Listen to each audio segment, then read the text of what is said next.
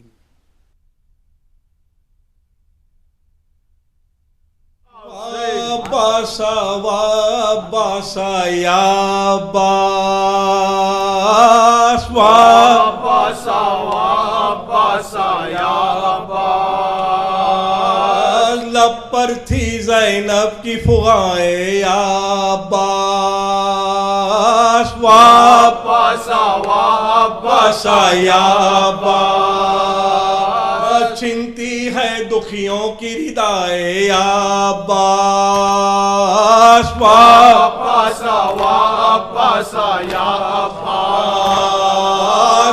عباس باسا یا عباس باسا یا عباس، اے میرے غازی اے میرے یاور راجاؤ، دریا سے عباس دلاور آ جاؤ، اے میرے غازی اے میرے یاور آ جاؤ، دریا سے عباس دلاور آ جاؤ، سہ نہیں سکتے اور زفائے یا عباس باسا یا عباس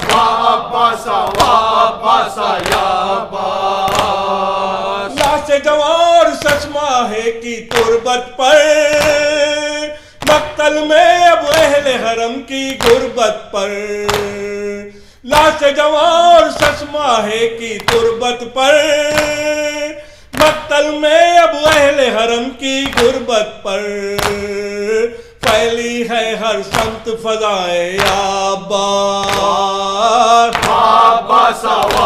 باسا یا عباس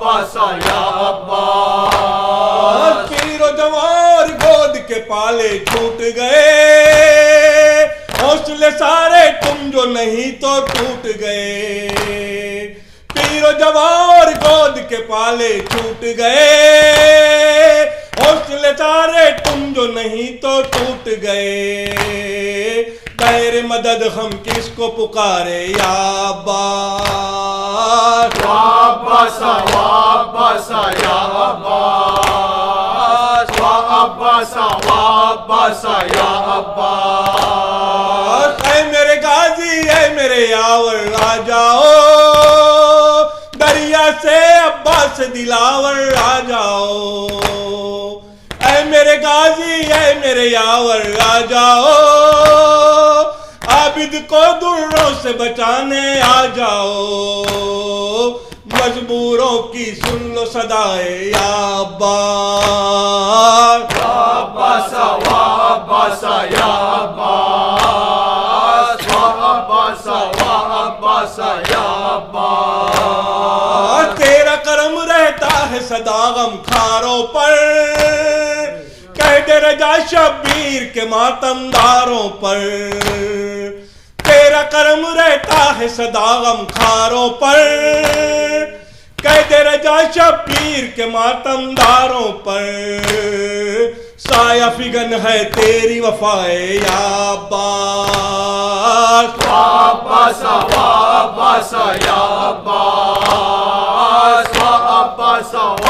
باسا یا عباس، لب پر تھی زینب کی فغائیں یا عباس باسا یا عباس، چھنتی ہے دکھیوں کی ردائیں یا عباس باسا یا عباس، حاتمی صدائے ہے جس طرف نظر ڈالے قافلے ہزاروں ہے یا حسین یا حسین یا حسین یا حسین یا حسین یا حسین یا حسین یا حسین، قافلوں کے سینوں میں درد کے سفینوں میں اشک خون کے دارے دور تک علم سارے یا حسین یا حسین یا حسین یا حسین یا حسین حسین یا حسین یا حسین یا حسین. یہ کروڑا انسان دیکھ تو علی کی جان تیرا غم میں ہے گڑیاں.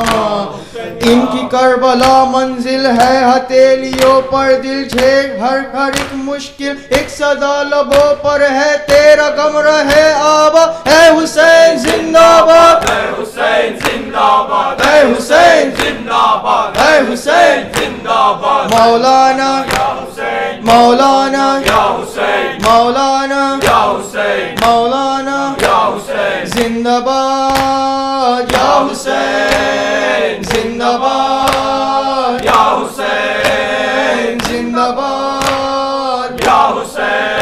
اے زندہ باد عرش کربلا.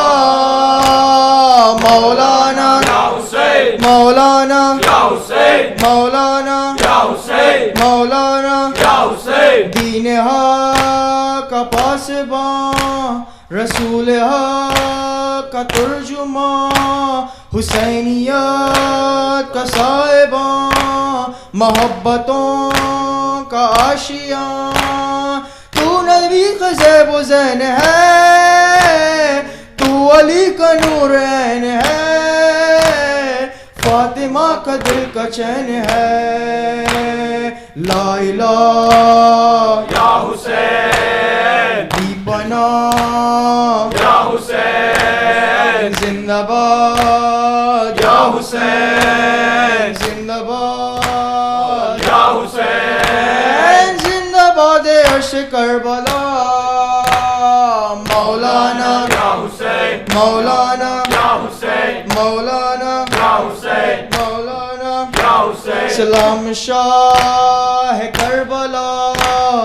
تو ارادہ خدا بڑا بلند حوصلہ نہیں حسین دوسرا.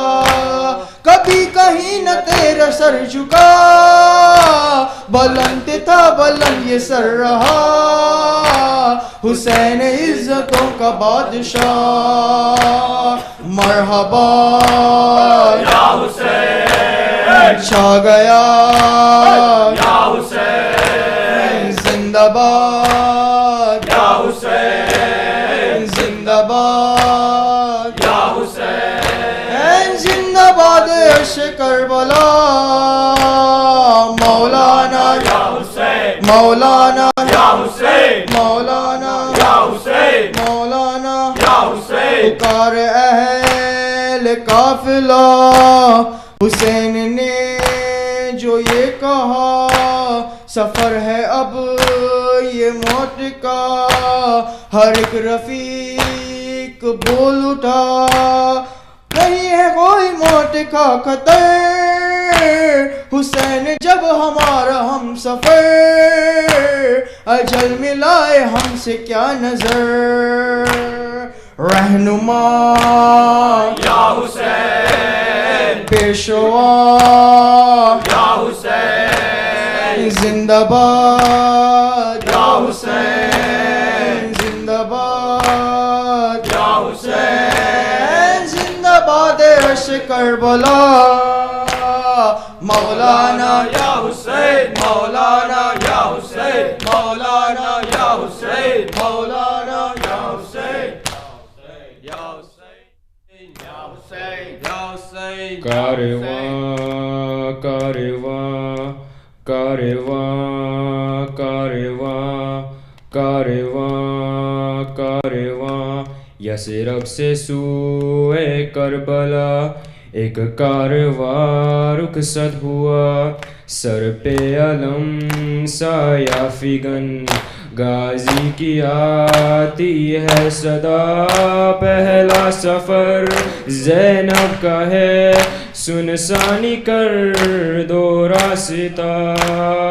کارواں کارواں عباس میرے کارواں کارواں کارواں عباس میرے کارواں.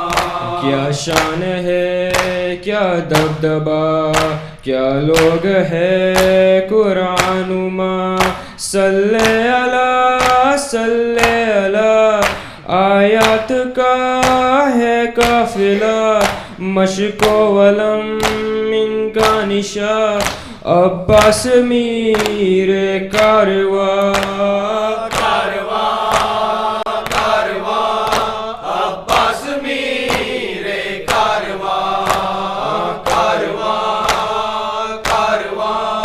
عباس میر اللہ کے پیارے ہے یہ آل نبی سارے ہے یہ قرآن کے پورے ہے یہ کونین کے تورے ہے یہ زیر قدم ہے آسماں عباس میر کارواں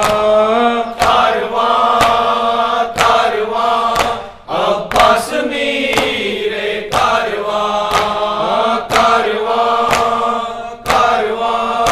عباس میر کوئی شبیہ مصطفیٰ کوئی حسن کا دل ربا ہے کوئی عکس سیدہ شبیر کا یہ قافلہ تھامے علم جو ہے جواں عباس میر کارواں عباس میر